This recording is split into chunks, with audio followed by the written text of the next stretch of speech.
Hi hello నమస్తే welcome to our channel. నేను మీ చార్మి. ఇటు ఏపీకి సంబంధించి ఏడాది జరిగి అసెంబ్లీలు అయినప్పటికీ కూడా ఇటు ఎన్నికలలో ఘోర పరాజయం పాలైన వైఎస్ఆర్సీపీకి సంబంధించి ఆయన ఇప్పుడు ప్రజెంట్ బెంగళూరుకి వెళ్ళి మళ్ళీ సతీమణితోని ఇటు ఆంధ్రప్రదేశ్కి అయితే రావడం జరిగింది అనే విషయం అయితే తెలుసు.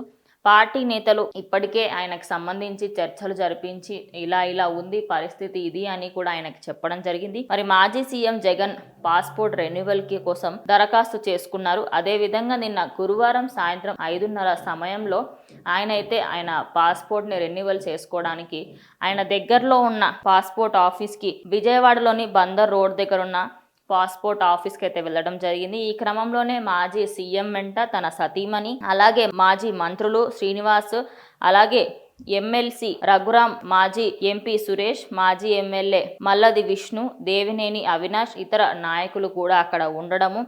5:50 సమయంలో అక్కడ నుంచి నేరుగా ఆయన తాడేపల్లి నివాసానికి వెళ్ళిపోవడం జరిగింది.